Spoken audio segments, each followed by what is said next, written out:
Here on BBC Two, the one involving Kyren Wilson, and our team have been running the rule over the world number 5.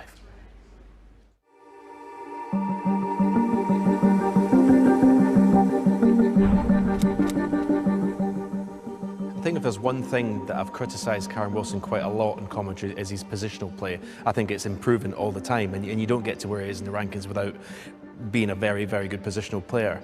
But his cue action is quite robotic to me. It's very deliberate, back and forth, and I think maybe you lose a little bit of touch in certain shots by being so methodical.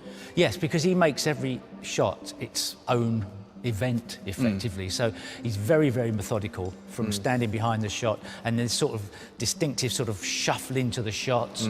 And it's not totally textbook, his cue action. He's got that right leg a bit bent, and it's always been said that you should have this right leg dead straight, like a Mark Selby or Sean Murphy. Right. But that's not Kyren's way. He gets a bit lower. And the other thing, of course, as we identified, is these fingers. Almost all the fingers come off the cue, don't they, in the backswing? Yeah, and this is something that I sort of fought against doing in my career. I mean, if you said to someone, you've got to think about doing that, if you Yeah. put that in their head, you wouldn't be able to do it. No. It's something, it has to be natural. And the thing about that, I always want that you take all the fingers off, and then with the effort of the shot, you put them back on. Does that take the cue offline? It's a tough thing to do. So Well, if the fingers come on too soon or too late, then you've got a big problem. yeah. So you've got to, once again, practicing every day, you get used to it, and it's the way. If you were trying to change somebody from one type of grip to the other, this would be a nightmare to do. But what a potter. What a long potter. I mean, you would talk about his cue action, but it's dead straight, isn't it? I mean, you back him above almost anyone in the game to put a sort of medium length straight pot. Yeah, and what I do like about it, because he doesn't go around the table with, as you said, that rhythm.